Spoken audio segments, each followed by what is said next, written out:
Hey there, friend. I'm genuinely glad you've decided to tune in today. And if you hit that subscribe button, well, that would absolutely make my day. Now let's get started. It was an ordinary Tuesday afternoon when Noah Bennett's life seemed to finally shift into place. At 32 years old, he sat in his office, golden sunlight spilling across his desk as he stared at a confirmation email, a weekend getaway to a serene mountain cabin. He had just wrapped up the most significant transaction of his career at the real estate firm, and this little retreat was his way of surprising his fiancée, Lauren. A few days of peace, just the two of them, snow outside, champagne on ice, and for once, everything in life feeling just right. He was about to close the email when the sound of approaching footsteps broke the calm. Lauren stood in the doorway, unsteady, as if burdened by something she could barely carry. Her hair was tousled, her skin unusually pale, and her eyes shimmered with something between fear and guilt.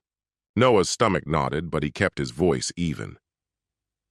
"Is the car giving you trouble again?" he asked, clinging to hope that this was just a minor hiccup. She didn't answer immediately. Instead, she twisted her engagement ring nervously, like it had grown too hot to wear. "Noah, I need to tell you something. Please don't lose it," she whispered. Her tone wasn't afraid of anger. It feared the silence that would follow a shattered bond. "I slept with someone."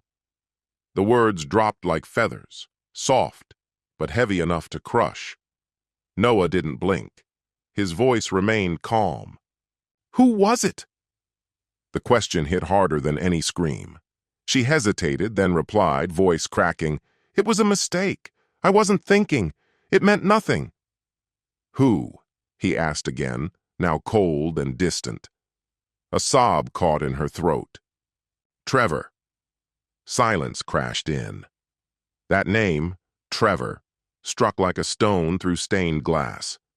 The childhood buddy, gym partner, the guy who had once crashed on Noah's couch when he had nowhere else to go. Trevor.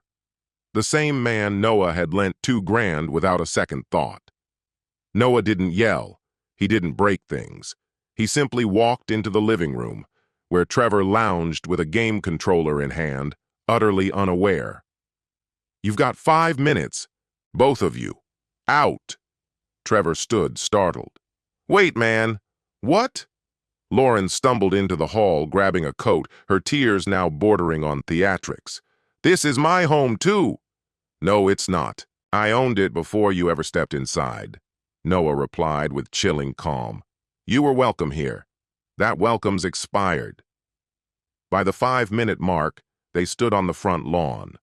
Lauren was yelling about a single mistake and 5 years thrown away. Noah said nothing. He closed the door behind them, leaned against it, heart pounding, head spinning. He didn't rage, didn't reach for a bottle, didn't destroy anything. Instead, he returned to his desk and opened a folder labeled Security Footage. Months earlier, he had installed cameras after some packages went missing. And there it was, Lauren and Trevor on the couch, whispering, kissing, comfortable in betrayal. He took screenshots, nothing obscene, just enough to make the truth undeniable. Then he opened a group chat titled Important Wedding Update. He added everyone, family, friends, the wedding party, even Lauren's parents. He attached the screenshots with a single line. "Wedding's off. Lauren's been sleeping with Trevor, my best man, in my home. Any questions? Ask them." He blocked everyone, powered down his phone, and let the silence fill the room. The next morning, he found Lauren's spare key discarded on the lawn. He picked it up, placed it in his pocket. It was cold, final, but far from over. 2 days passed. The quiet wasn't peace. It was the stillness before the fallout. The first tremor arrived in the form of a voicemail from an unknown number. The voice was measured and elderly. "Noah, this is Pastor Richard. I was truly honored to be officiating your wedding. I understand there's been difficulty. Lauren's parents are heartbroken. They asked me to speak with you. Perhaps we could discuss forgiveness and the $20,000 non-refundable deposit they made for the venue." Noah paused the recording, his jaw tight. Forgiveness or a cash settlement? He called back. Pastor Richard, he said coolly, this wedding didn't fall apart over napkin colors. Lauren cheated. That's the reason. My son, the pastor began gently, we all falter. There is room for grace. No, Noah said firmly. Grace isn't automatic. It's earned. And not after sleeping with your fiancé's best friend. When the pastor shifted back to the topic of the money, Noah's tone froze. Tell them their daughter ended this, not me. He ended the call. That night, the dam broke. Lauren began emailing him from a burner account. The messages poured in, apologies curdled into accusations, regret twisted into fury. You ruined my life, one email raged. My own family won't even speak to me. You shamed me in front of everyone. I gave you everything up 5 years. I deserve half of what we built. Then Trevor joined in, equally pathetic. Dude, I lost my job. Your uncle fired me. That money you gave me, it was a gift, not a loan. Please, man, help me out. Noah didn't reply. Instead, he sent everything, every email, every message, to Carter, an HR contact's recommendation. Carter was ruthless, methodical, and very expensive. Exactly what Noah needed. At their first meeting, Noah was still trying to keep it together. Carter listened, then gave a faint smile.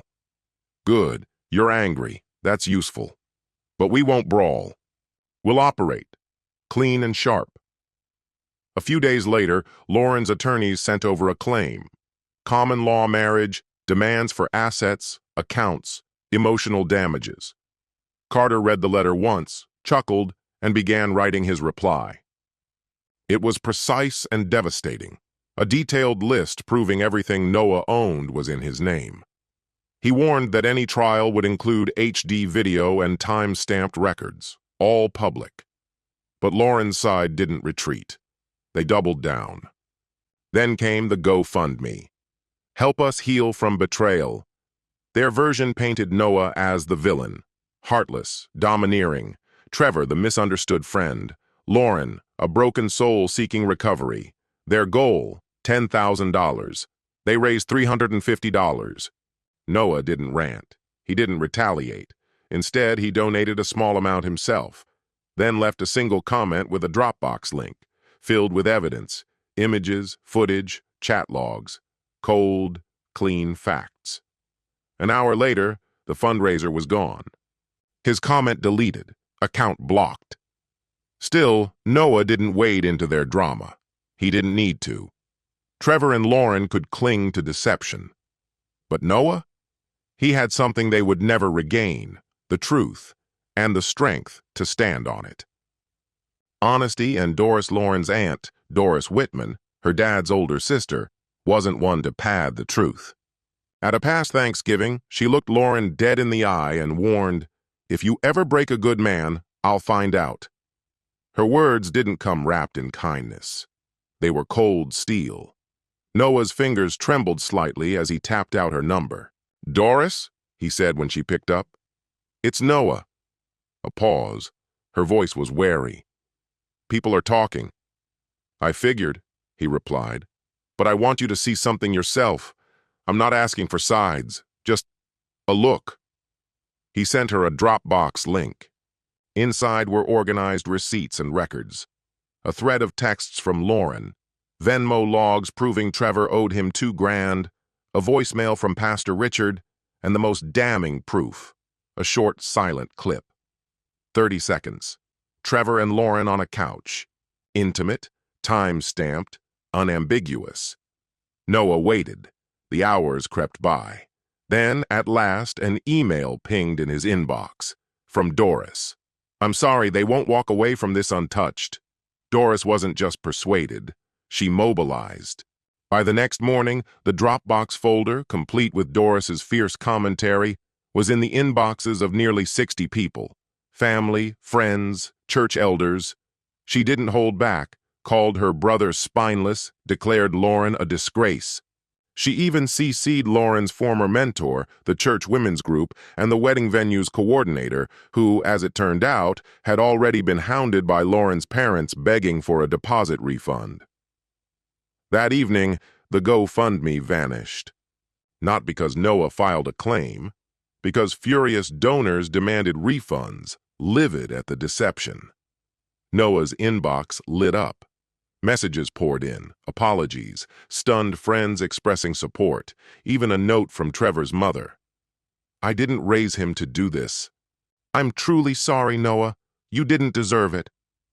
As for Lauren's attorneys, they disappeared. Within a week, Carter, Noah's lawyer, received their official withdrawal. No counterclaims, no legal threats. Their team had disintegrated. Privately, their little alliance was unraveling fast. Whatever spark existed between Lauren and Trevor had curdled into resentment. They'd holed up in a rundown motel near the highway. Word got out. They were kicked out after a public screaming match in the parking lot.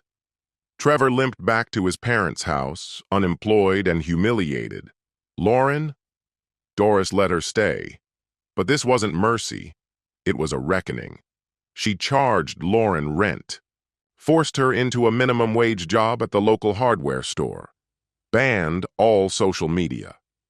Lauren's days were filled with scrubbing tile, unloading pallets, stacking bags of soil.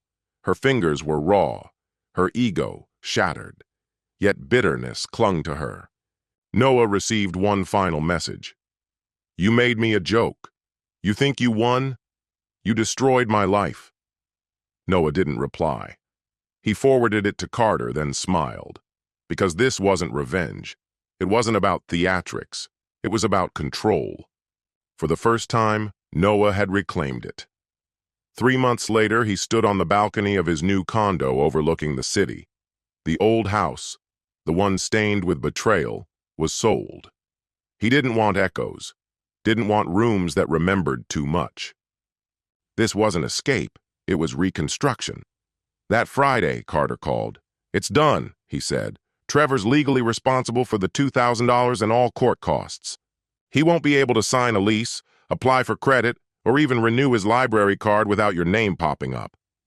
Noah chuckled softly. "He doesn't have $200, let alone 2,000. "Doesn't matter," Carter said. "Judgments are like ghosts. They don't fade." Trevor made one last attempt. An email. He offered $200, said he was broke, working pizza runs and sleeping in someone's basement. Noah never replied. That same week, Lauren's disgrace went viral again. A former co-worker from the salon leaked screenshots of her GoFundMe to a gossip blog. The story exploded. The headline was brutal. "Cheater caught, crowdfunding her exit." The comments were savage. But the knockout punch didn't come from the internet. It came from Doris. At a tense family dinner, an attempt by Lauren's parents to restore civility, Doris stood mid-meal. She pulled out a printed copy of Lauren's last message to Noah and read it aloud. The silence that followed was crushing. "You think he ruined your life?" she barked. "You did that yourself. You had a man who loved you, who gave you everything, and you threw it away for a deadbeat with a couch." Lauren's father looked stunned. Her mother sobbed. But Doris wasn't finished. "I opened my home to you, made you earn your keep. But clearly the lesson didn't stick." She held out an envelope. "This is your final month with me. After that, you're out." Lauren's expression twisted from pale to crimson. She exploded, accusing, raging, calling everyone backstabbers. Not a single person stood up for her. Meanwhile, Noah was finding something he hadn't known in years. Calm.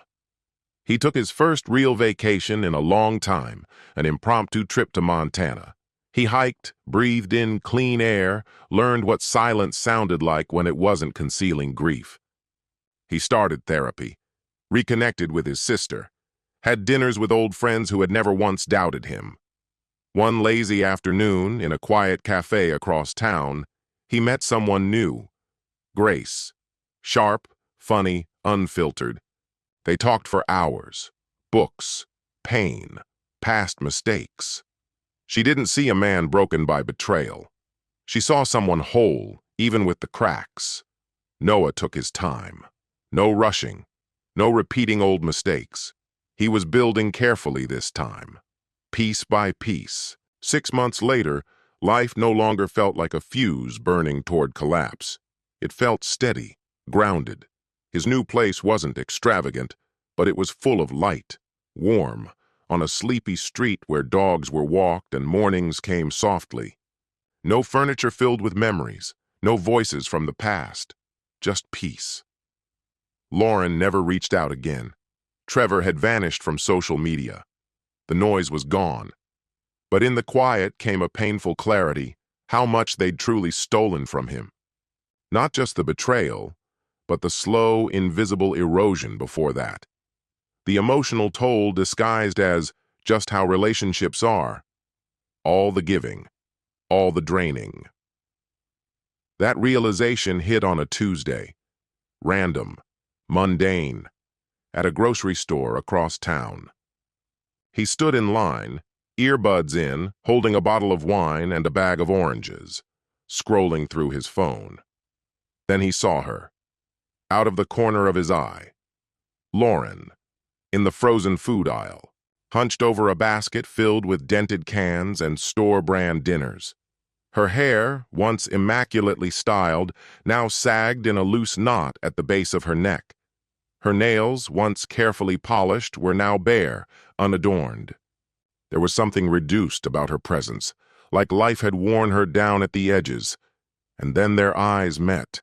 The face he had once studied like scripture, trusted without hesitation, went suddenly still. A flicker of alarm, a trace of shame.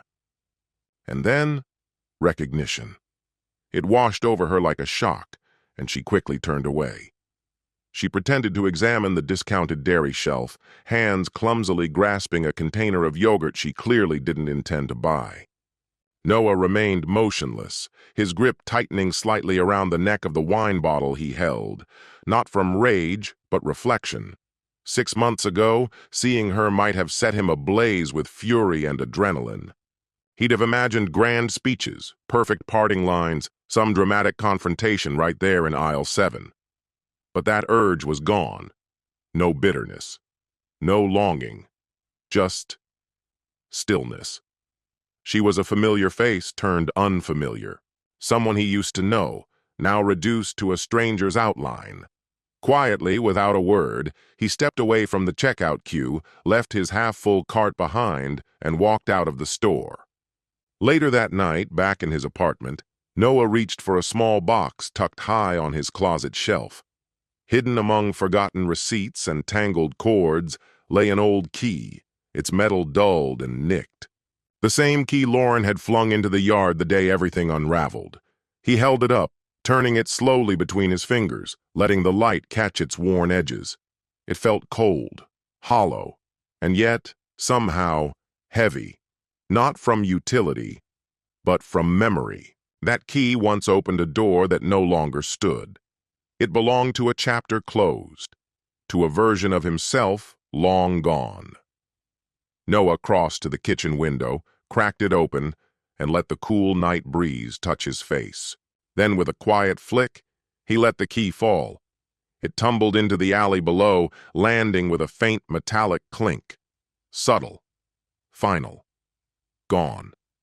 A past discarded. Where it belonged. He stepped away from the window and picked up his phone. He called Grace.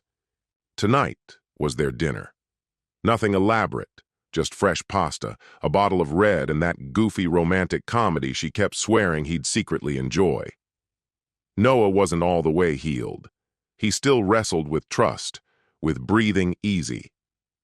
But for once he was moving at his own speed, on his own terms, and that, more than any theatrical closure, was the true triumph.